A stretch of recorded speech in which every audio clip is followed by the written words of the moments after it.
welcome back to the Out of Place Artifacts Iceberg. I know you guys have been waiting quite a while for this, but hopefully this being the longest video I've ever released makes up for that. And the reason why it's so long is that I wanted to explore the 3 fascinating OOPArts we're covering today in as much depth as humanly possible. The first and last 2 are from the good old US of A, and each are claimed to be millions of years older than they should be. And the reason why they're OOPArts is because people still debate over whether or not they're real. But the OOPArt smushed in the middle between them that occupies a whopping 40 minutes of the runtime is undoubtedly genuine. It's a giant ancient monolith in Japan, and it's only an OOPArt because no one knows what it was supposed to be. So I spent ages trying to figure out what exactly it was, and I think I did. But as always, the stories of these OOPArts aren't just about the OOPArts themselves. Like, for example, you'll learn about where to find some of America's earliest life forms, how Japan is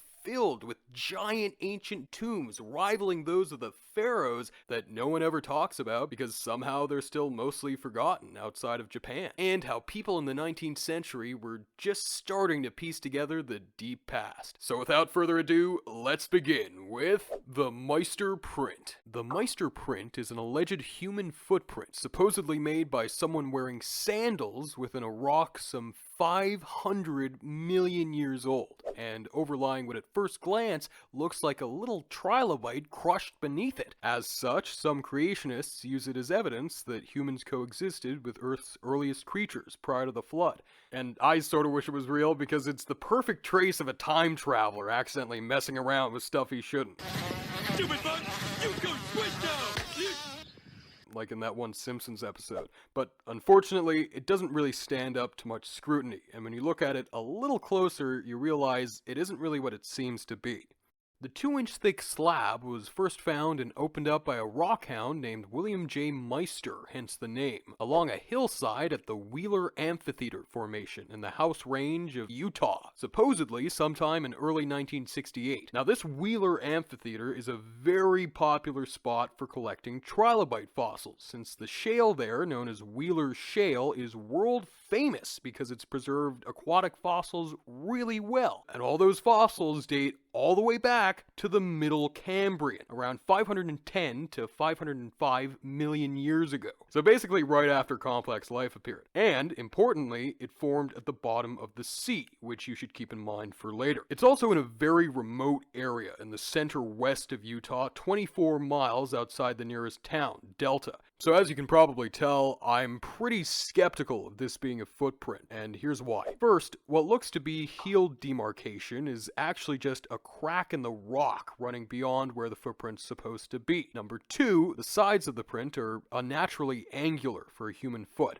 but that's been explained away by the supposition that the footprint was made by someone wearing sandals, which is sometimes elaborated upon with the idea that the sandals were cut from heavy animal hide, even though animal hides wouldn't have existed in the Cambrian? I don't know. Clearly that's just cope, meant to explain away the lack of detail. For instance, the footprint also doesn't show any signs of pressure deformation or foot movement at the margins, and as I mentioned earlier, there is no rim of elevated material squeezed up around the outline, which should be there. On top of that, the whole thing is also weirdly shallow. One of the main creationist proponents of the footprint, Melvin Cook, says that the heel print was indented into the rock about 1/8 of an inch more than the sole. Plus, as footprint skeptic Glenn J. Kubin reported, the side that has the heel indented shows raised relief at the toe end and vice versa, whereas in a real print, one should show impression or raised relief throughout each half. And in addition to all this, the up direction of the specimen hasn't even been determined yet. So on top of all that, there's a 50% chance that the sole is actually on the wrong side of the block anyways. So there's a 50-50 chance that instead of being made in the ground, it was made in empty space. So those don't seem like very good odds to me. In case you're wondering, the footprints also aren't a part of a trail of footprints, like usually. It's just an isolated one-off. Some people have claimed that that other vaguely foot-shaped oblong features from the same area do represent other ancient footprints, but conversely, that's actually pretty good evidence that what actually created this indent in the rock is a type of natural weathering called spalling, which is actually a pretty common problem in concrete. And it's caused by stress under a rock's surface that leads to it fragmenting and breaking apart. According to Kuban, similar concretionary shapes and spall patterns are abundant in the Wheeler Formation, as are slabs showing concentric oval shapes of varying color,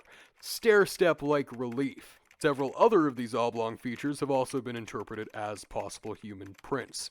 In a related vein, the Utah Museum of Natural History has also responded to letters inquiring into the Meister footprint's authenticity by saying that it's nothing more than a slab of Wheeler shale that has a fragment spalled off in the form of a footprint, which reveals a trilobite, Erathia kingi. This spalling could have been caused by chemical weathering by water or other aqueous solutions penetrating the rock and altering it along a distinct weathering front, as geoscience professor at Columbia University Arthur N. Strahler proposed in a 1987 book. Strahler claimed that such a process leads to the creation of concentric shells of soft rock which can easily be destroyed, but it can also leave behind an inner core of unaltered rock that can be exposed when the rocks split apart. So Strahler ultimately concluded that a thin bedding layer in the core area was detached from one block and adhered to the opposite block. Remember how the heel and toe were split apart by a fracture. I personally don't know anything about geology, I'll be straight up about that, but it also seems possible that the spall was created by another process called thermal expansion, which affects sedimentary stones in hot deserts, like the Wheeler Formation. Rocks tend to crack along natural zones of weakness, and in sedimentary rocks like those of the Wheeler Formation, those zones of weakness are called bedding planes, which Merriam-Webster defines as the surface that separates each successive layer of a stratified rock from its preceding layer. In deserts, the daily cycle of hot days and cold nights exposes rocks to a range of extreme temperatures that can actually shatter them, since the different minerals in them have different thermal expansion coefficients, or rates, which makes them repeatedly swell and shrink. The 300-meter thick Wheeler Formation just so happens to be made of interbeds of dark gray to black calcareous mudstone, which is what the majority of the formation is, as well as shaly limestone and thin platy limestone. We also know that that mudstone is comprised of very thin laminae, or fine layers, just millimeters thick. Fun fact, it's thought that mud came from longshore currents from where I live now, which was actually to the east of Utah 500 million years ago, not to the north. So I think it's very possible that some thermal expansion created a little spall along the very thin bedding planes of this rock. And there's another thing that most sources online don't mention. The Wheeler Formation was created underwater. So even if there were somehow human beings alive 500 million years ago, or if geologic history is completely wrong and it actually formed just 4,500 years ago or something, early humans still couldn't have made these footprints unless they somehow also had scuba suits. And you can't argue that they were made by people half swimming, half walking along a shallow sea, because the Wheeler Formation formed in deep mud within especially deep waters. It was actually the first formation to form in what's been called the House Range Embayment, which was first identified in the 70s and only given a name in the 80s, which might explain why it isn't associated with the footprint, even though the Wheeler Formation, where it's from, was smack bang in the middle of it. This broad bay, or trough, cut through even shallower waters of a limestone belt or carbonate platform, itself extending well off the coast of the ancient continent of Laurentia. That same embayment also now covers parts of Utah's Millard and Joab counties.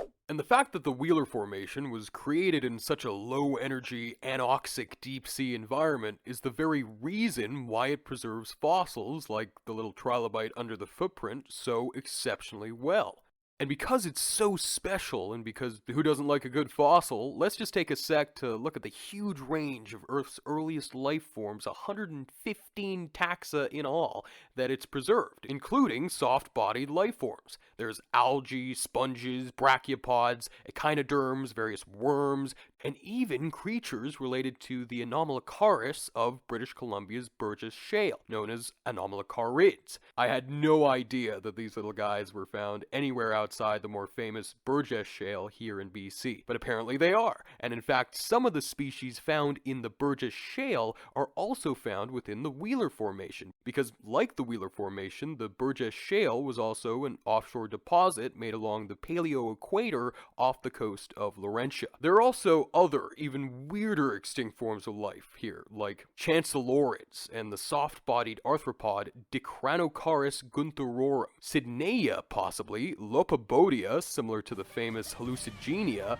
Nareoia, I don't know how to pronounce that, Canadaspis, and a very strange trilobite-like creature called Cambripotus gracilis, which is only found here in the Wheeler Formation, and might be the earliest anthropod to have uniramous or single-branched appendages, like centipedes and insects. And I can't forget the countless trilobites found there, representing some 40 species. The most abundant of them by far is Elrathia kingi, which just so happens to be the type of trilobite supposedly crushed beneath the Meister footprint. They're so common that, quote, at some localities complete trilobites can be picked up from the ground. And the author of that statement was able to find all the ones you see here in 10 minutes. Ever since the 60s, these Elrathia specimens have actually become a commodity, and there are 3 large commercial quarries and dozens of smaller pits specifically around the Wheeler Amphitheater. And it's where both amateurs and professionals can go to pick up trilobites, which must be why Meister was able to pick up the footprint in the first place. These trilobites have wound up in museums and private collections all over the place, and on top of that, they've been fashioned into countless necklaces, belt buckles, earrings, and bolo ties. So theoretically, you could wear nothing but trilobites. I mean, the only place you could go with only them on would be like Burning Man or your local nude colony, but still. Anyways, all these fascinating creatures were fossilized so well because their seabed or benthic environment was subject to rapid episodic burial by landslides, likely caused by turbid bottom-flowing currents, themselves caused by storm waves and currents kicking up mud located on higher parts of the seabed upslope from the bottom of the House Range embayment. This is demonstrated by how the bed junctions of the Wheeler Formation feature big, well-preserved groups of fossils, and even what are called molt assemblages. These burial events caused minimal disturbances, and the carcasses of the animals caught up in them are still articulated because it was still such a quiet, still, low-energy place. But those burial events did often knock stuff attached to the seafloor, like eocrinoids and chancellorids, off their stems. That isn't the only reason for the pristine fossilization of soft tissue here, though, which was only possible because of the environment's anoxic conditions, which were a result of it being at the bottom of the ocean, at the benthic level. So what does this all say about the footprint? Well, unless a scuba diving, sandal-wearing human being who lived 500 million years ago went to the bottom of the ocean, took one step, and then immediately hopped back up to the surface, this isn't actually a footprint. It's a little break in a little rock that only serves to distract from all the genuinely awesome, real ancient life forms found within the rocks of Utah's western desert. Luckily, the footprint's popularity among creationists has actually diminished since its discovery, and there's always been a bit of a dispute between creationists over the print's authenticity. When first publishing the footprint in a journal article in 1970, for example, Melvin Cook said, "No intellectually honest individual examining this specimen can reasonably deny its genuine appearance," as if that means anything. Cook was a metallurgist and a chemist who did do important work involving explosives, but he also had a questionable understanding of paleontology, though many other creationists trusted his judgment so much that they say the find was confirmed by him, though other creationist authors of the time, like Robert E. Kofal and Kelly C. Seagraves, were a bit more skeptical, and in their 1975 book, The Creation Explanation, a photo of the Meister print is captioned with the question, "Is this print valid?" Anyways, the footprint is now displayed on flashy gold-colored cloth in the Creation Evidence Museum of Glen Rose, Texas, where another OOPArt we've covered, the London Hammer, also just so happens to be. Fortunately, most people seem to be able to easily spot the fact that it isn't what it's it's claimed to be, judging by the comment sections of recent videos of it being shown off. Now, my point is not that I don't think the world was created. I firmly believe that it was, and that we are all creation. But something that profound doesn't need to be justified by something like the Messier Print, which at minimum is a gross misinterpretation of a simple rock, and at worst could be considered a hoax based on how it's being passed off as something it isn't. But for now, I'm gonna leave it in the misinterpretations category. The Masuda rock ship. On the edge of Kashihara City and Asuka Village in the Nara Prefecture of Japan, just a few hundred meters west of the local train station, there's a picturesque winding trail going up a little hill. And you can't miss it. It's marked by this little white rabbit. Follow that trail up that hill, you'll arrive in a beautiful bamboo thicket. And at its center, you'll see a giant monolith with no clear purpose and no known history.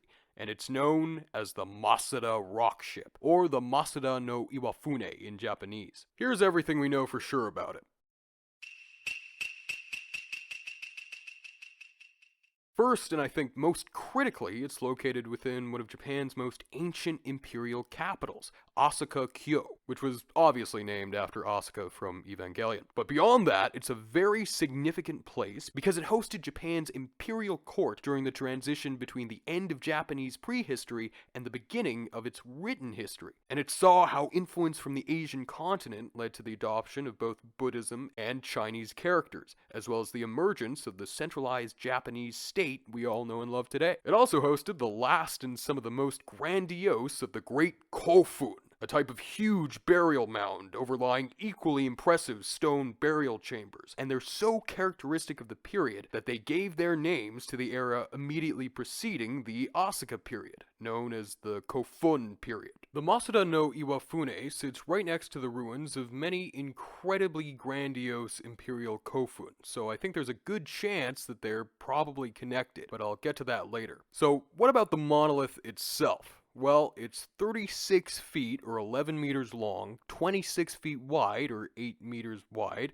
and 15 feet high or 4.7 meters high. You get it. So it's pretty chunky, and all the chunk has led to estimates that it weighs between 600 and 882 tons, since it's made of either granite or quartz diorite. As you can see, its top has also been flattened, and two little 1 square meter shafts have been poked through it. One of them is 1.6 meters deep, and the other is 1.3 meters deep. There's a curious little lip to one side of these holes, which I think might be important to take note of for later, but you might also notice that the lower, rougher ends of the monolith feature a grid of lattice-shaped indentations, which we can see reflected in ghostly outline form in the higher parts of the stone.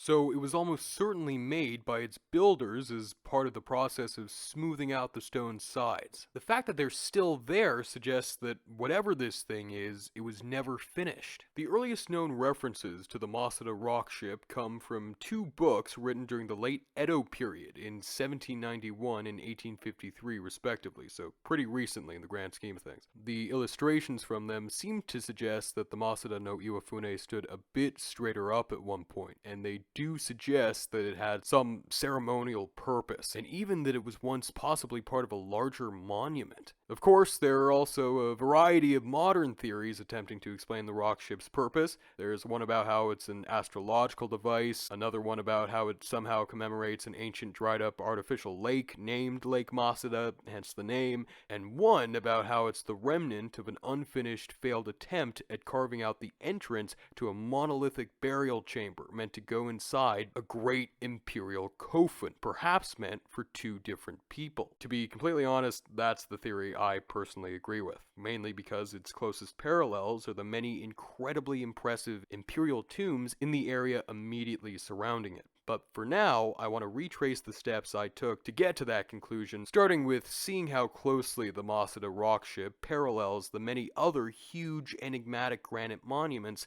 mainly dated to the 7th century, scattered all across Asuka. All of them belong to a very early phase in Japanese art, noticeably different to the Buddhist art that succeeded it. This is best seen in the area's big weird statues, like this strange fountain shaped like a man and a woman, where the water would come out of the woman's woman's mouth and a now missing cup the guy was holding. There's another, even more abstract parallel to this, known as the Nimen Seki, or two-faced stone, which sits in the grounds of a local Buddhist temple, and is thought to represent the duality of good and evil. Then there are these sorts of uncanny Saru Ishi, or monkey stones, which are associated with the mausoleum of one Princess Kibihime and her grandfather, Emperor Kinmei. But all those things are dwarfed by even larger and even more abstract stone statues, like the Moroku Ishi, which is now enshrined as a Buddhist idol. Sort of reminds me of something. And of course the Mara Ishi, which is exactly what you think it is. The cream of the crop, though, is this enormous monolithic statue of an adorable tortoise or frog named the Kame Ishi, which could have originally indicated the boundary of a field, but who knows. There's another stone with basically the same name, the Game Ishi, a bit further away on Iki Island off Kyushu, which is thought to be the capstone of a lost tomb. Interestingly,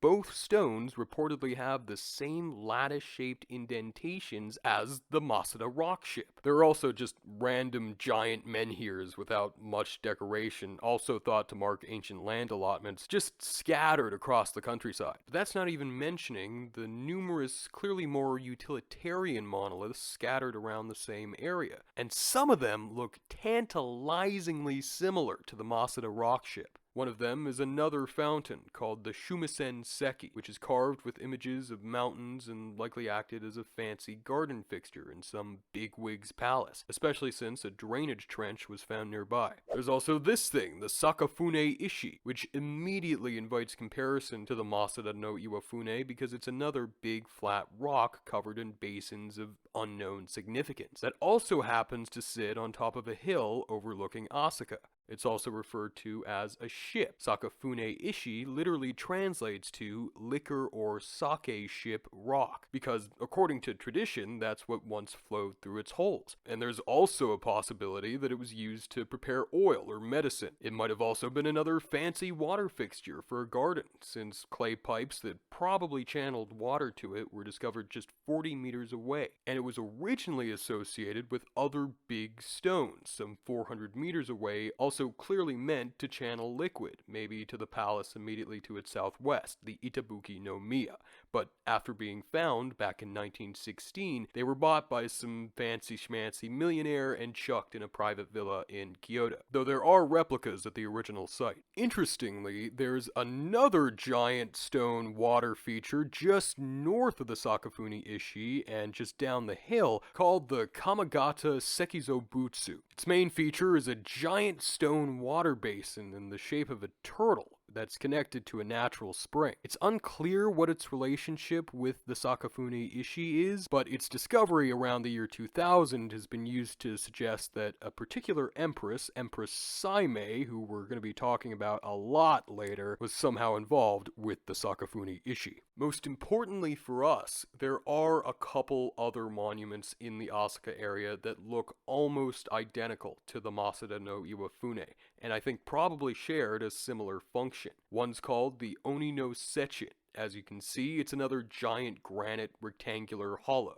but it's on its side. If you look at its bottom, you'll see a curious little lip resembling that found on the Masuda no Iwafune. And it's pretty clear what this is. It's almost certainly the roof of the burial chamber or crypt of a now lost Kofun mound. And there's another stone nearby associated with it called the Oni no Mainata, which probably acted as its base. I mean, look at them, they'd fit together perfectly. And there's an exact parallel to these on display in the garden of the nearby Museum of the Archaeological Institute of Kashihara, and it's the crypt from something called the Goboyama Kofun, from somewhere a bit further away, but also in Nara Prefecture. Helpfully, it comes complete with the same sort of blocking stone or portcullis that would have once fit within that lip in the Oni no Sechin. Oh, and if you're curious why the two stones start with Oni no, it's because the Oni are a type of legendary Japanese ogre-like creature, and people figured that Oni used the Oni no Mainata as a chopping chopping board for cooking humans, who they would then poop out in the Oni no Sechin, their toilet. Based on its location within the ancient imperial capital, its immediate proximity to a number of imperial tombs, the presence of numerous other mysterious stone monoliths nearby, and its sheer size, I think it's pretty clear that the Masuda rockship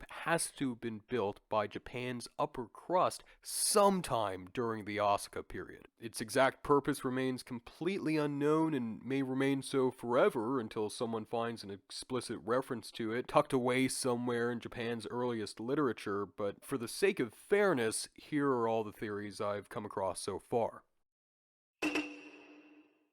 The first theory that I saw elaborated upon with any detail is the theory that the Masuda rockship is some sort of strange astrological observatory, which might tie into how influenced the Asuka period court was by Chinese and Korean scholars introducing their understanding of time, astrology, and divination. The delicate ancient paintings within the nearby Takamatsuzuka Kofun is an excellent example of this, because they represent golden constellations as well as the four beastly gods of the cardinal directions, also found painted within contemporary tombs from Koguryo, a Korean kingdom roughly corresponding with modern North Korea. An article by one Kumitomo Sakurai in a 1980 issue of Archaeoastronomy forms the backbone of this theory, and in it he posits that the Sakafune Ishi was another observatory of sorts that preceded the Masuda rockship because it's apparently well aligned along true east-west, so he thought it was a sunset observing station for determining both winter and summer solstices through triangulation using the basins on it along with the view it has of distant mountain passes to its west.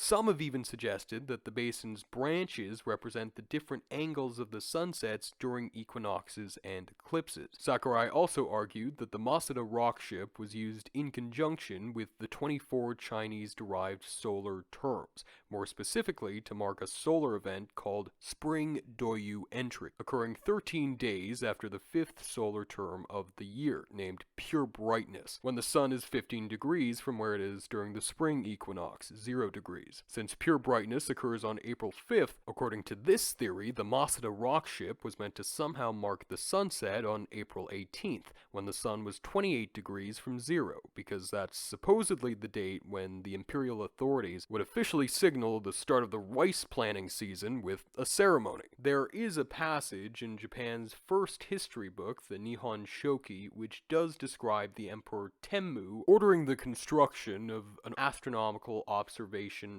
platform or stage, probably around the year 675 AD, but there's no real evidence suggesting that this is referencing the Sakafune Ishi or the Masuda rockship. And I gotta admit, it just doesn't look like it would logically be some sort of observation platform. There aren't any stairs leading to the top, which could be explained away by how relatively easy it is to scramble up, but I mean, just look at the old Edo period illustrations of that. Do you really think posh aristocrats wanted to be seen crawling up the sides of this thing? Also, most importantly, it doesn't really look anything like the one contemporary Korean observatory I can think of, the famous Chomsong-dae Astronomical Observatory in Gyeongju, South Korea, once the capital of the Korean kingdom of Shilla. It's so well known in Korea that it's a prominent feature of North Korean history books, even though it's in South Korea. This whole astrology theory also doesn't really explain what the basins and shafts in either stone were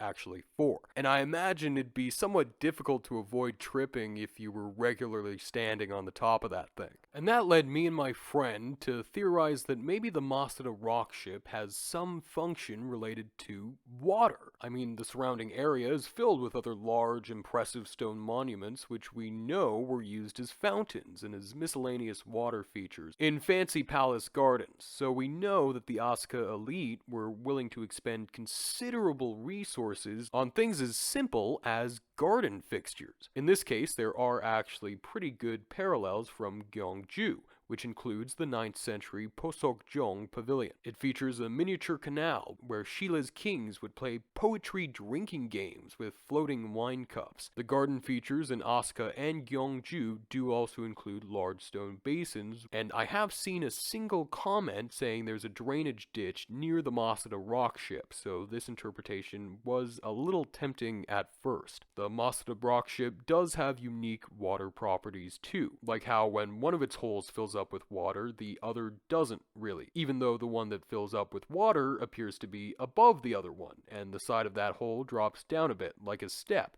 so my friend proposed that it was some sort of water clock, which wouldn't actually be an unprecedented find at Asuka, since there are the definite remains of at least one water clock there, though it's on a much smaller scale. The water clock doesn't physically survive since it was made of stepped wooden boxes covered in lacquer, but the foundations of the pavilion it once sat in does, as well as the ditches and sluices and copper pipes that got water into it, since they were unearthed in the 80s, which is pretty impressive considering that according to the Nihon Shoki, it was made around the year 660 by one Prince Nakano Oe, whose name you should maybe keep in mind for later. It also originally had a second floor where a big bell was kept, since the whole point of the water clock was to let people know the time. Then there's the theory that the Masuda rock ship's purpose is hidden in plain sight within its own name, and that it's somehow connected to Lake Masuda, which supposedly once sat where Kashihara City is now. Following this same line of thought, it's been suggested that the ship somehow commemorates a Buddhist monk known as Kukai, or otherwise known as Kobo Daiishi, who was a very influential Buddhist monk and folk hero who founded a whole new sect of Buddhism and was active in the Nara area. Some sources say that he even commissioned the lake. However, he lived in the 8th and 9th centuries during the early Heian period, well after Asuka had been replaced as Japan's capital. And I think the sheer monumentality of the Masuda rock ship and its similarities to the many other Asuka period monuments in the area precludes it from being later than that. Plus, the fact that this ties into the story of a legendary folk hero is a little suspicious, and what sort of building could this even serve as the foundations for? And why haven't other remains of it been found near it? Then I turned to another somewhat more obscure theory about the Masuda rock ship floating around, that it's the remains of an unfinished or failed attempt at carving out a monolithic sarcophagus or burial chamber meant for the interior of an imperial kofun, a theory I alluded to at the beginning. But I don't think it would just be any sarcophagus or burial chamber. It would have to be something for two combined into one.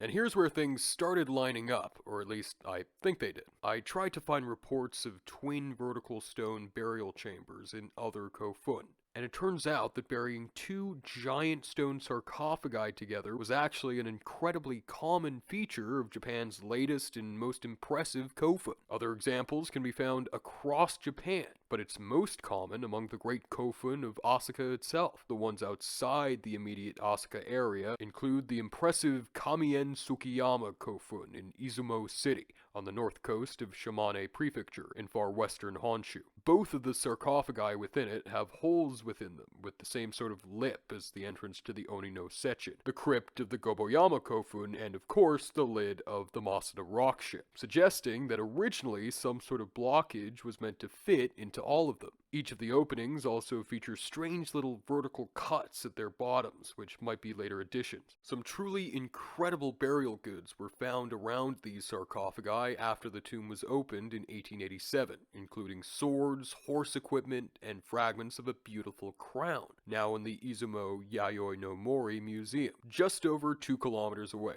Overall, the whole thing is thought to date to the late 6th century. There's also Kanayama Tumulus in southeastern Osaka, which is thought to have been built in the 6th or 7th centuries and contains 2 similarly house-shaped sarcophagi made of volcanic tuff like the others, with more strange holes in them. Finally, there are a whopping 5 examples of this twin burial setup in the Masuda rock ship's immediate vicinity, and those include the Midoro Minami Kofun, Shobuike Kofun, Maruyama Kofun, the double tomb of Emperor Temmu and Empress Jito, and Kengo Shizuka Kofun. The Midoro Minami Minami Kofun is the furthest away, since it's 12 kilometers to the southwest of the Masuda rock ship. It features two giant sarcophagi, one in the burial chamber and another one bearing a nice little lotus flower crammed into the passageway leading up to it. It's paired with another impressive Kofun without any sarcophagi in it, lying 60 meters to the north, known as Midori Kita Kofun, and though there is some debate over when they were made, it was probably sometime in the 7th century. The Shobuike Kofun is much closer to the Masuda rock ship, and it's almost the same as the Midoro Minami Kofun, except that in this case, the sarcophagi both fit in one extra long burial chamber. And it's also flooded, so it has a nice ruined aesthetic to it. Just to the north of that, in the middle of Kashihara City, is the largest Kofun in the area, the 318-meter long Maruyama Kofun, and it also happens to contain twin sarcophagi within its huge burial chamber, which is actually the longest of its kind in Japan. It's one of the potential tombs of the 6th century Emperor Kinmei and his consort Kitashi Hime. There's also the unexcavated tomb of the late 7th century rulers Emperor Temmu and his wife and successor Empress Jito. It's a shrine now, and the burial itself has never been formally excavated, but it was looted way back in 1235 during the Kamakura period, and a survey of the damage from then says that the two were buried side by side. Temmu's body lay in a lacquered casket on a gilt bronze platform, and Jito's ashes lay next to them in a silver urn, itself within a gilt bronze container. Due to the adoption of Buddhism, bodies started being cremated instead of being buried whole right around the beginning of the 8th century when Jito died. Kofuns were already on their way out already, but the adoption of cremation just made them completely obsolete. But those didn't really leave me all that satisfied. Sure, they show that double burials were common among Asuka's upper crust, but I hadn't found a monolithic burial chamber fit for two people yet. Then, somehow, purely by chance, I stumbled across an image of this, an enormous stone monolith hollowed out and divided into two twin burial chambers. And it turns out it's just over 500 meters away from the Masuda rock ship, inside this late 7th century octagonal pyramid known as the Kengo Shizuka Kofun, which is one of the last and most impressive Kofun ever made. As soon as I saw the little note on the megalithic.co.uk listing for it mentioning how close it was to the Masuda rock ship and that there was some speculation that they're connected, I realized that the most reasonable explanation of the Masuda rock ship is that it's actually the initial failed, abandoned prototype for this absolute Goliath right here. Or at least that's what I think makes the most sense. But the only differences between the Masuda rock ship and this are that these two chambers are entered through a single entrance, which nonetheless still resembles each of the little square shafts in the Masuda rock ship. And it's also made of limestone, or volcanic tuff, instead of granite. Maybe the initial design for this tomb called for two entrances to two separate burial chambers, but when building the final version, it was decided that the two chambers would be accessed through a single entrance. Anyways, and better yet, the Kengo Shizuka Kofun's main owner has been pretty confidently identified.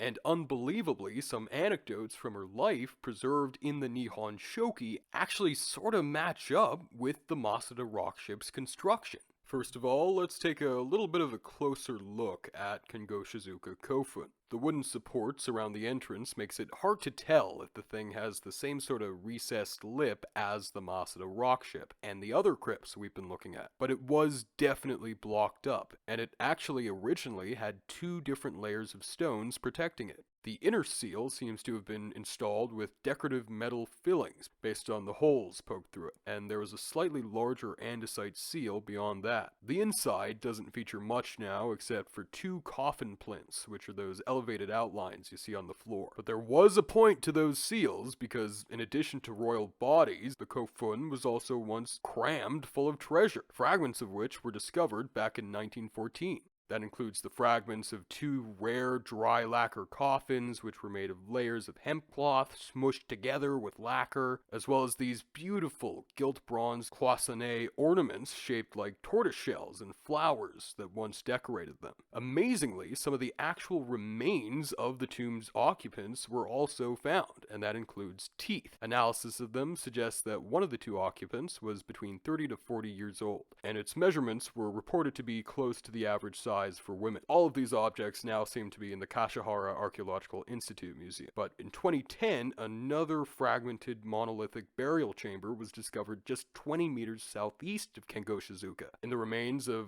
another little mound, now dubbed Koshitsuka Gomon Kofun. Now here's where things actually start to tie into written history, because the configuration of these three burials matches perfectly with an anecdote from the Nihon Shoki dated to the 27th day of the second month of the year 667, and describing how the Empress Saimei and her adult daughter, Princess Hashihito or Hashibido, were buried together, and Saimei's granddaughter, Princess Ota or Ohota, was buried separately, but right in front of them. It describes the tomb as being on the hill of Wachi, or Ochi, and Kengoshizuka just so happens to sit in an area called Kashi.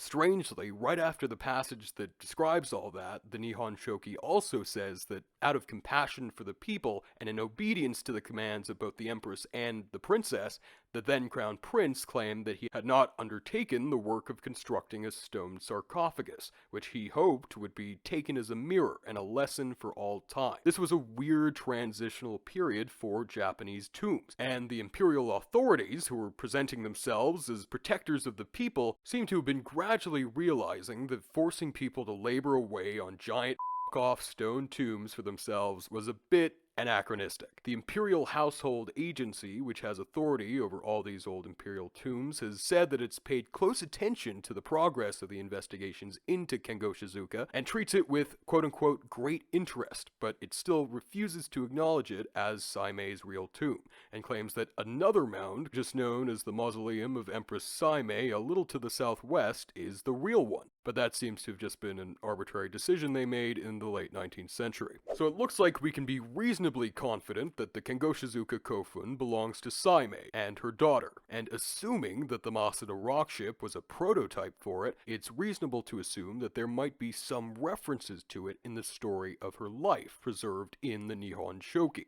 and it seems like there actually are some, in the context of how prolific a builder Saimei was.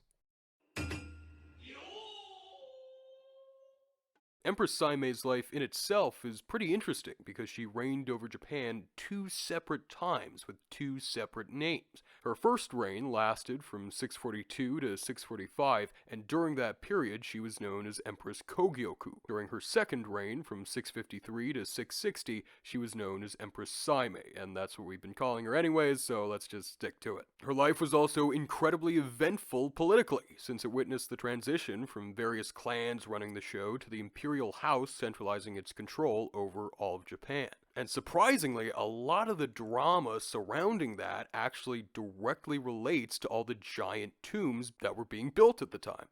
Empress Saimei first ascended the throne as Kogyoku in 642 after her husband, Emperor Jomei, had passed away, in keeping with the precedent set by their forebearer, Empress Suiko, albeit with only reluctant approval from the real power behind the throne, the head of the Soga clan, Soga no Emishi, who was still okay with her because it put down his biggest rival, and arguably the real heir to the throne, Prince Yamashiro no Oe. An enduring testament to the power of the Soga clan during this period was their ability to build the enormous Ishibutai Kofun in Asuka for Soga no Umako, the previous head of the clan before Emishi. It's also right next to what's thought to be Umako's own palace. Soga no Emishi's son, Iruka, wanted to build 2 other big tombs for himself and his father, but when the sister of Prince Yamashiro openly berated him for pressuring people to labor on it, he absolutely chimped out. And you want to know how he chimped out? By forcing 23 members of the imperial family connected to Yamashiro, including Yamashiro himself, to themselves. Oh, and by the way, that pair of tombs we talked about, the 2 Midoro Kofun, are thought by some to be the very tombs described here. Unsurprisingly, Iruka also just generally acted like a big tyrannical asshole, so by 645, everyone wanted him gone. A triumvirate of powerful courtiers came together to assassinate him, and that included Saimei's own son, the crown prince, Naka no Oe. The problem was, Iruka always carried a sword with him and had a troop of 50 tough guys with him most of the time, but the exception exception would be when he was having an audience with the Empress in the Great Hall of State, or Daigokuden. Nakano-Oe's chosen assassins got cold feet though, so he personally began the assassination himself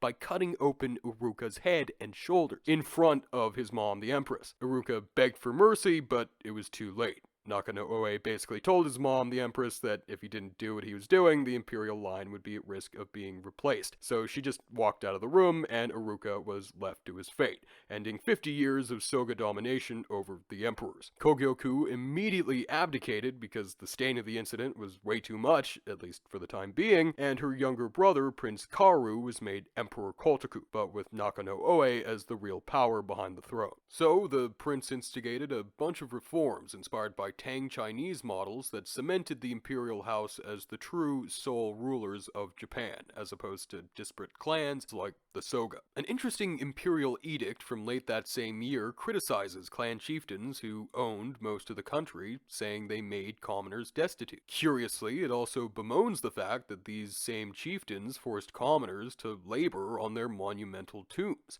but that was just a taste of what was to come. At the beginning of 646, Nakano-Oe's regime released an incredibly important document called the Four-Article Edict, which stipulated that, number 1, clan possessions, people, and land were to be confiscated and given to imperial officials. Number 2, the provinces were to be ruled by imperial inspectors. Number 3, the land would be divided to the most minute level for surveying purposes. And number 4 just created a bunch of new taxes, unfortunately. But that still wasn't the end of it, and in the third month of 646, they copied an edict from an ancient Chinese emperor, or Prince of the West as they called it, dealing specifically with tombs that went, "In ancient times the dead were buried in graves on high ground. Dirt was not piled up, nor were trees planted. Coffins were meant to last only until the body decayed, as were the clothes placed on it. So henceforth I want burial mounds built only on land that cannot be cultivated, and in such a way that after a generation has passed, they will not be recognized as graves."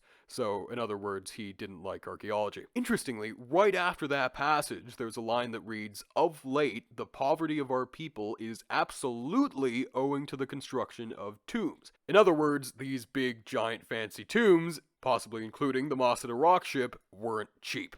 This edict wasn't really enforced to full effect, but burial mounds did now have to be built in accordance with the person's rank in the imperial government, and according to certain specified dimensions which are actually corroborated in the archaeological record. It also limited the number of days that could be spent building burial mounds, and most reasonably, it also banned people from themselves or sacrificing others during funerals, which, In 653, Nakano-Oe moved the capital back to Asuka after Kotoku had moved it to the seaside town of Naniwa, but unfortunately he left his uncle, the supposed emperor, behind, and he passed away a few months afterwards, so Saimei took the throne again as Saimei. The reason why the crown prince repositioned the court further inland back to Asuka was because at the time people were really panicking over the prospect of a Chinese invasion of Japan because the Chinese were interfering in Korea against their interests, and by 660 they were actually able to destroy Japan's main Korean ally, the kingdom of Baekje. And so, when the mountains around Asuka, Saimei built multiple fortified palaces, and in order to build one of them, named Futatsuki, a huge canal had to be dug to facilitate access for 200 boats to get all the stone required to build it to its construction site. By the way, this Futatsuki place is supposed to have stood right around where the Sakafuni Ishi and that big turtle-shaped bowl are today. Needless to say, all that hard labor put quite a lot of strain, like literally, on the common people.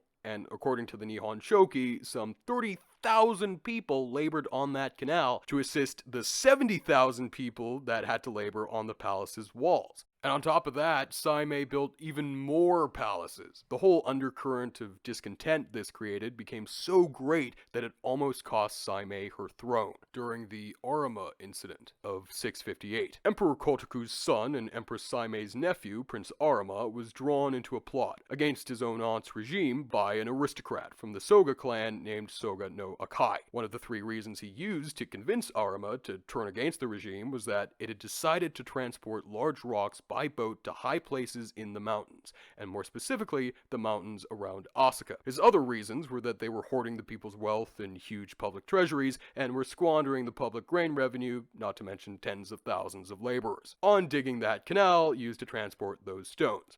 This wasn't specifically referring to the Masuda rock ship, of course, but it also proves that Saimei, or at least her thousands of construction crews, were busy bringing stones to the top of the mountains around Asuka. Who's to say that the Masuda rock ship wasn't just a really, really big example of one of them? After Pekja fell to the armies of Tang China and the kingdom of Shilla, survivors from Pekja implored the Japanese for help in re-establishing their kingdom by sending an embassy headed by a former Japanese hostage named Prince Peng.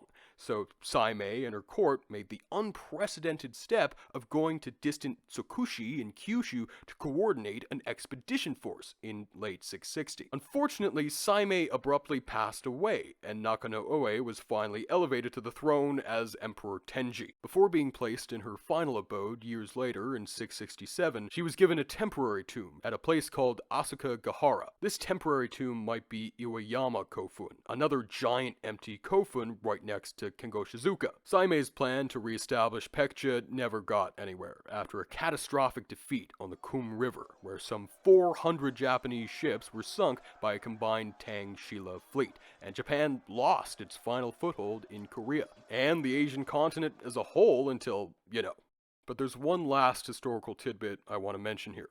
In the 5th month of 658, Empress Saimei's 8-year-old grandson, Prince Takeru, passed away. The Nihon Shoki states that the Empress had always esteemed her grandson highly for his obedient conduct. She was therefore beside herself with grief, and her emotion was exceedingly great. Sending for the ministers, she said, "After 10,000 years and 1,000 autumns, he must be interred along with us in our own Misasagi." That's a Chinese euphemism for the death of an emperor. So in essence, she was saying that she wanted Prince Takeru to be buried alongside her when she passed away. He was placed in a temporary tomb, but maybe Tengoshizuka Kofun and maybe the Masuda rock ship were originally designed with such unique twin compartments because of Saimei's grief over her little grandson and her desire to spend eternity with him. Maybe the only reason Princess Hashabito was buried there instead was because she died in 665, right before Saimei was to be buried in Kengoshizuka in 667. She was both Saimei's daughter and consort to Emperor Kotoku, so she was a bit more politically important than that poor little kid. But that's just speculation. What we do know is that Saimei wrote beautiful poems expressing her grief that she actually sung from time to time, and they were preserved at her explicit request in the Nihon Shoki, saying, "Let these verses be handed down, and let them not be forgotten by the world." So one of them goes like this: "Like the flowing water of the river Asuka, which surges as it flows, unceasingly, I long for him." So I know that was a bit of a doozy, but all in all, here's why I think the Masuda rock ship is some sort of abandoned attempt at building Empress Saimei's burial chamber. The finished version being the monolithic burial chamber in Kengoshizuka Kofun. First of all, this theory doesn't necessitate the existence of other unknown components of the Masuda rock ship's general site, like the garden fixture theory and the Lake Masuda monument theories. 2, there are lots of other sarcophagi and monolithic crypts from Kofun-era Japan with small geometric side entrances that were clearly designed to be plugged using the recessed lips of their lids, as can be seen on the Masuda rock ship. And that brings me to number 3. The only true parallels to the Masuda rock ship are the other giant megalithic imperial tombs in its immediate vicinity. So I think it makes sense to identify it as one. Number 4, this explanation is the only one that really explains the ship's location on top of a hill overlooking Asuka, because specifically during Saimei's reign, those hilltops were totally abuzz with construction work, and we know that thanks to written records. Number 5, the existence of twin monumental imperial burials isn't just found in the Kengoshizuka Kofun, as we saw with all the other Kofun containing double giant sarcophagi in them. And number 6, though number 5 still stands, we can guess that the Kengoshizuka Kofun and the Masuda rock ship are connected because not only are they only 500 meters apart, they both employ twin compartments, whereas that just isn't the case for any of the other Kofun in Japan. Oh, and I should probably add number 8. Other explanations of its purpose, rooted in its traditional name, could very well just be as spurious as those of the Oni no Maita and Oni no Sechen. That isn't to say that they aren't impossible, because then again, this is just my theory, but I think the only things we can be absolutely certain about with the Masuda rock ship are that this enormous monolith, whatever it is, must have had incredible significance to the people running Asuka, and at some indeterminate point, it lost that significance, either because it was abandoned mid-construction, or maybe after it had been used for its intended purpose. We don't know. And as the world refreshed itself over and over again, and Asuka transformed into a sleepy little village, the very memory of its purpose just disappeared in the ebb and flow of time, like the flowing water of the river Asuka, which surges as it flows unceasingly. So needless to say, the Masuda rock ship is 100% genuine. Yay! Okay, let's move on. And now for something a little different, the Nampa Figurine. The Nampa Figurine, or image, is a tiny little 1.5 inch long anthropomorphic statuette made of baked clay that was discovered by people digging a well with a sand pump and or heavy drill near Nampa, Idaho, all the way back in 1889. So basically just picture Red Dead Redemption. What makes this unassuming lump of clay a potential OOPArt is the claim that it was discovered a whopping 320 feet underground, beneath 15 feet of either straight up lava or basalt. The sources aren't too clear on that, leading to speculation that it's a remnant of some long lost civilization from the deep past, maybe from as early as the Pliocene, some 2 million years ago, according to certain authors. But that raises some pretty obvious questions that make the most popular account of its discovery seem a little dubious. Namely, how the hell did this tiny little figurine, sometimes explicitly described as brittle and as fragile, survive being sucked up by a sand pump from 320 feet under the ground? And how can we even know that the story of it coming up from the well is true?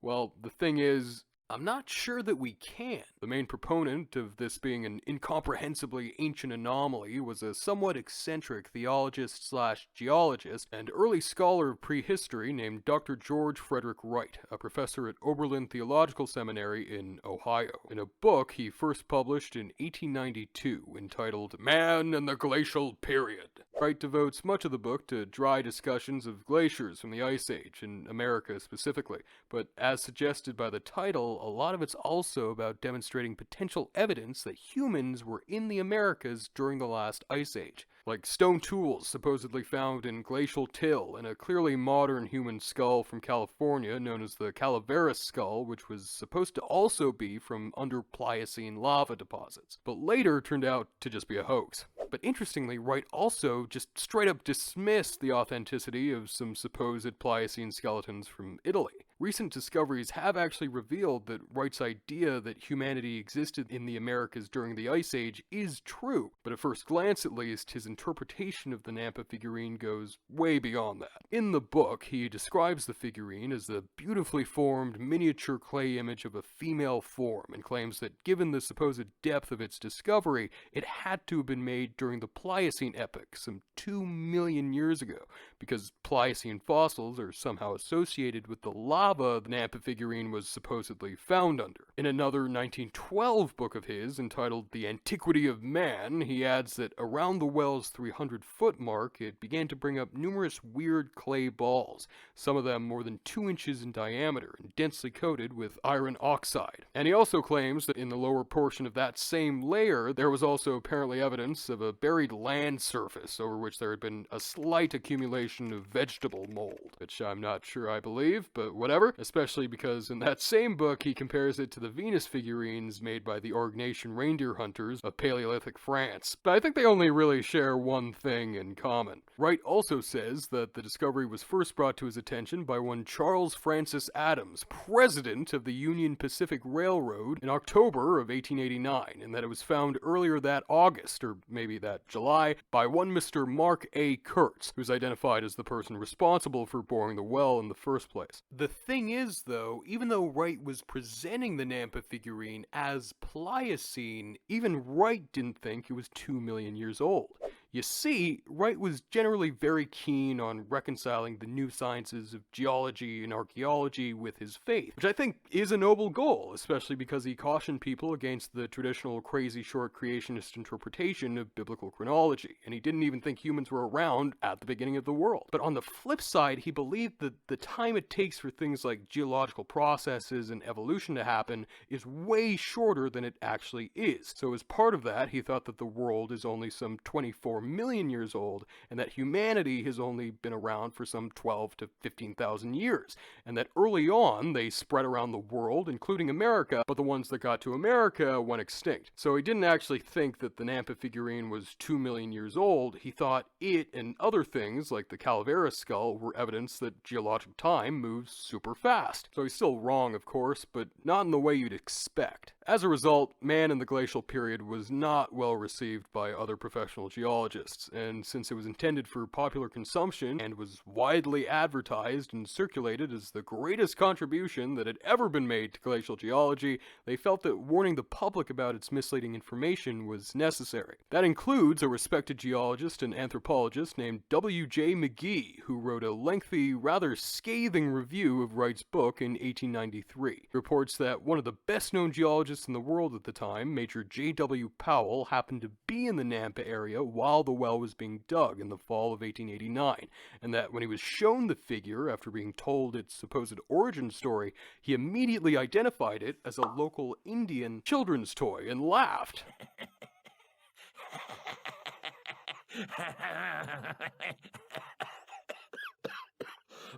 Whereupon the owner of the object enjoined secrecy, pleading, "Don't give me away, I've fooled a lot of fellows already, and I'd like to fool some more." According to another version of this story, written in another review of man in the glacial period from 1892 itself, the would-be hoaxer instead said, "Well now, don't give me away." McGee sums up the situation by saying, "The geologist in question gave no further thought to the matter, knowing that so transparent a fraud would never deceive even a tyro in geologic science. But when it came to the notice of the Reverend Professor Wright, he accepted the fiction and far outstripped the jocular finder by foisting it in the public print as evidence of great human antiquity." Which is just so 19th century. I love it. He finishes off his review by proclaiming, "Wright is a betinsel charlatan whose potions are poison."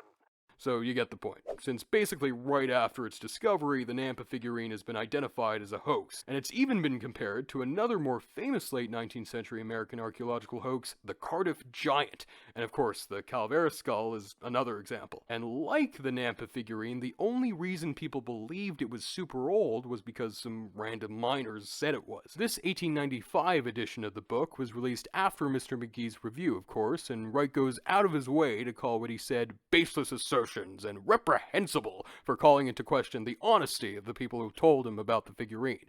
But to be fair, the only actual evidence that the Nampa figurine was found 320 feet under the ground is the testimony of 3 closely connected guys: Mark A. Kurtz, the discoverer, and 2 witnesses, H.B. Grumbling, the actual driller, as well as the founder of Nampa itself, who just happened to be there, a guy named Alexander Duffs. I'm happy to inform you that he happened to be Canadian, by the way. Also, their testimonies just so happen to only have been reported by Wright himself. Just for some context, in 1887, Kurtz and some colleagues formed a company to find artesian water around Nampa, which was a brand new town at the time since it had only been founded in 1885 after Alexander Duffs started building it up on 160 acres of land he'd purchased from the government. Kurtz and Grumbling were some of the town's first settlers, and Kurtz owned a portion of the land on which the present city now stands. He also happens to have been keenly interested in seeing Nampa progress. According to Volume 3 of the 1920 History of Idaho, he was largely instrumental in bringing capital into Canyon County for its development and upbuilding. His story of the discovery is that he was at the well's sand pump, running its outcoming contents through his hands, when he suddenly had the clay image in hand and supposed it was a twig. "I dipped it into a barrel of water standing near, washed it off, and saw at once what it was." Wright also records Alexander Duffs as corroborating that by saying, "He was present at the well along with yourself," referring to Kurtz, "and saw you pick it out of the sand as it was discharged from the sand pump. There were no others present except 2 men attending the engine and sand pump, and they could not by any means get it into the place where found, and were just as much astonished as ourselves at seeing the find. These are the facts of the case to which I hereby certify, trusting this will thoroughly quiet all doubts." Mr. Grumbling reportedly said, Ooh, grumble, grumble. Ugh, I was present at the find of the image. Circumstances were such that there could have been no mistake. I don't think there was any chance for the helper to have placed it in the sand, nor do I think he was capable of so doing. As per his name, I assume he was grumbling. But it was Charles F. Adams, president of the Union Pacific Railroad, that first brought news of the discovery into the public sphere. He just so happened to be returning from a trip to Alaska, where he'd apparently been reading one of Wright's first books on the Ice Age, which was published that very year, and in early September, he stopped for a few hours in Boise City, where completely by chance, he happened to see the Nampa figurine, and by the 8th, he'd sent a letter informing Wright himself of its existence. So weirdly, Wright himself was fuzzy with the details and recorded that he first heard about it in October when he actually first heard about it in September. So that's a bit weird. Personally, I don't think it's that impossible that three closely connected guys, all with vested interests in attracting more attention to Nampa, could have come up with the idea of passing off some random, strange-looking old knickknack as something really strange and bizarre and ancient as a way of giving their new little frontier town and its fancy new artesian water business a bit of free publicity, especially if they knew that the guy in charge of the railroad that made the town's existence possible in the first place was personally interested in the deep past, though I don't know if they were. Maybe their target was Wright himself. As we've seen, he was all over this kind of stuff, and as Wright's books attest to, there was a growing interest in prehistory, and people were just starting to piece it together. But again, this is all just speculation. Based on quotes from people who knew them, Wright insisted that the men were morally upright. But even if they did lie, would it really be immoral if they were doing it to bring attention to their fledgling little town, where their children and countless other people's children would grow up, and in which over 100,000 people now live and call home thanks to their efforts? I don't know. Anyways, after Wright requested that Kurtz give him a photo of the thing, Kurtz did one better and sent the figurine by mail to Wright in Oberlin, Ohio, where he kept it for some 3 months. With the figurine in hand, Wright had it subjected to some tests performed by some other professors at Oberlin, including another Wright, Albert Allen Wright, professor of natural history at Oberlin College. According to this Wright number 2, the source of the material for the clay figurine fit the clay balls brought up from the well shortly before the image was found, and those clay balls turned out to be concretions. Those concretions just happened to be made of quartz, a very fine material like sand, and even displayed concentric rings of rust, which is basically identical to the makeup of the figurine itself.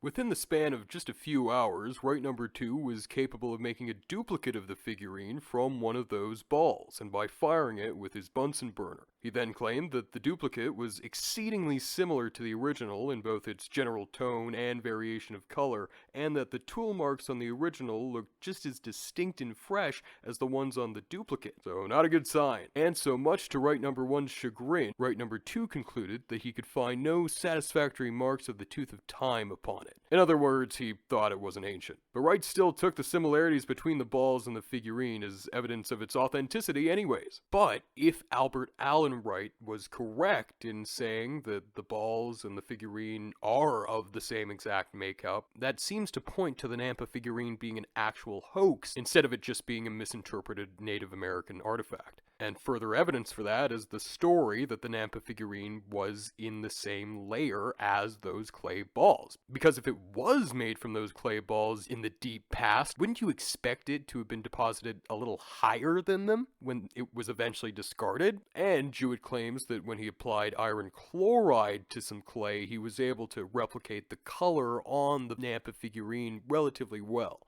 Another one of Wright's colleagues at Oberlin, a chemistry professor named F.F. Jewett, seems to have suggested that the red tint on parts of the figurine are the results of the slow decomposition of substances containing iron in the figurine's immediate vicinity. Now, of course, that would be easily explained if the figurine was just made from those concretions, since they seem to be iron oxide concretions. But then again, across world history, iron oxide pigment was an extremely common way of painting the color red. The ancient Egyptians used it a bunch. And even if the assessments of these two professors imply that the figurine was made using the clay from the well site found immediately before the Nampa Figurine appeared, doesn't that just mean that it's more likely that Kurtz and the gang faked it themselves? Maybe, but there's still some evidence suggesting that it might be a real Native American children's doll, so that's still a possibility. Also, McGee wasn't alone in criticizing man in the glacial period. Powell himself was not a fan. Powell wrote his definitive account of his encounter with the Nampa figurine for the July 1893 issue of Popular Science Monthly. He was provoked into doing so by another article that appeared a month earlier in that same journal, which was written by one of Wright's buddies, a paleobotanist named Professor E.W. Claypole. Powell explains that after people like McGee had disparaged his book, he had raised the cry of persecution and started claiming that he was being unfairly targeted by the American geological establishment in the form of the U.S. Geological Survey, which Powell headed. Doesn't that sound a bit familiar? Like many a modern alt history enthusiast, he also avoided tackling the real issue, the truth of his claims, and instead he mostly just made vague statements disparaging his critics. Eventually he had Claypole publish what Powell at least thought of as a bitter attack against the USGS, and this was despite the fact that Wright had deliberately billed himself as a former member of it in the book to boost his own credibility, and he was also still backed by some pretty big academics of the day. So basically Powell was pissed that Wright had disrupted the trend of geologists working relatively harmoniously together and having mostly courteous disagreements. And so to set the record straight, he recorded his account of the Nampa figurine. In the fall of 1889, the writer visited Boise City in Idaho. While stopping at a hotel, some gentleman called on him to show him a figurine. It was claimed that this figure had been brought up from the bottom of an artesian well while the men were working. When this story was told the writer, he simply jested with those who claimed to have found it. He had known the Indians that live in the neighborhood, had seen their children play with just such figurines, and had no doubt that the little image had lately belonged to some Indian child, and said the same. While stopping at the hotel, different persons spoke about it, and it was always passed off as a jest, and various comments were made about it by various people, some of them claiming that it had given them much sport, and that a good many tenderfeet had looked at it and believed it to be genuine, and they seemed rather pleased that I had detected the hoax. This may be a bit self-indulgent on his part, but more importantly, he also points out how impossible the figurine's recovery from its supposed location 300 feet down would have been from the geological perspective. Consider the circumstances. A fragile toy is buried in the sands and gravels and boulders of a torrential stream. 300 feet of materials are accumulated over it from the floods of thousands of years. Volcanoes burst forth and pour floods of lava over all, and under more than 300 feet of sands, gravels, clays, and volcanic rocks, the fragile figurine remains for centuries under such magical conditions that the very color of the burning is preserved, and with a sand pump bringing it to the surface to be caught by the well digger. And Professor Wright believes the story of the figurine and places it on record in his book. Ha! And all in all, I think the Nampa figurine is almost certainly just a poorly preserved Native American children's doll made pretty close in time to when it was supposedly discovered. After all, it does bear a pretty striking resemblance to dolls crafted by the local Shoshone people. There is a caveat though, they're mostly stuffed and not made out of clay, but their dolls and the dolls made in what's known as the Plateau or Northern Plains cultural area also do generally have a penchant for having mostly blank faces, like the figurine. Also, an ancient Native American civilization I just learned about, known as the Fremont culture, that just barely reached into southeastern Idaho, was also well known for making these elaborate effigy figurines out of unfired clay. But they don't look that much like the Nampa figurine. Although, I think it's a bit more important to note just how dubious the alleged circumstances of the figurine's discovery were. The story Wright told the world about it is based on the stories told by 3 guys, all with the same interests and potential motives for just making it up. And on top of all that, the story is essentially about how this little clay guy somehow survived 2 million years under the earth, plus everything else involved with the whole process of drilling out a well. But along with some other hoaxes and misinterpreted finds, it presented itself as the perfect evidence to back up George Wright's truncated understanding of history. So So I'm sorry, but the Nampa figurine has to go in either the misinterpretations or the forgeries category, depending on whether or not it was made by the well diggers or whether or not they just repurposed some discarded Native American toy. Even though, as we've seen, it does really resemble regional Native American toy types, it also seems pretty universally agreed upon that the clay that makes up the Nampa figurine is made of the same substance that those concretions also from the well were made up of too, so it seems like it's probably more likely to be a straight up hoax, created by the well diggers themselves. So unfortunately, it's going in the forgeries category.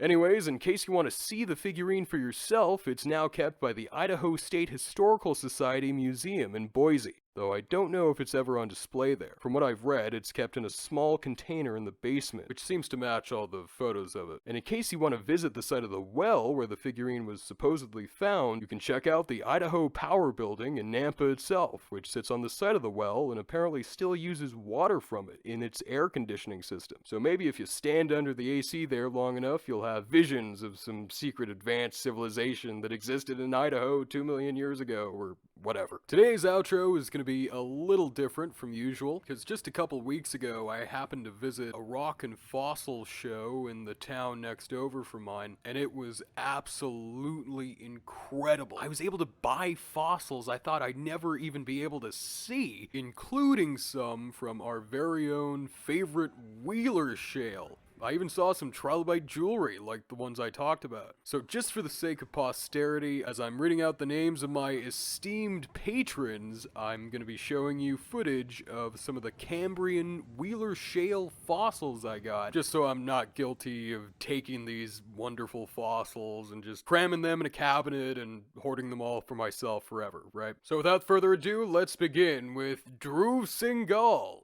Bajun, Harrison Timberley, Doc Bossman, Kevin Ryan, Ayanami Amamami, Bomb Tombadil, Danny Banani, Rose Klein, James Kirk, Booga420, Alyssa P, Mark Elliott, Cullen, Shemek Wears Bitsky, our man, Jack Lester, Mithridates, Jake the Snake, Liv Buller, Tyler Doucette, Inbred Cat, Have a Cigar, Alex Clark, Jess Sullivan, Akyune, Mark Krupnik, Miha Needog, Michael, Daisies for Ghosts, Raylan P, Julie Lau, Zafiro, Bean Bowarito, of course, the Spoofer, Emily Cujo, Stevon, Gryphon-Frost, Hippolyta, Magne de Broiker, Julia Erickson, JP Van Splendor, the GOAT, Joseph Talley, Petra S, Generic Brand, Ryan Gregg, Skiku, my man, Mason, Ellen Fields,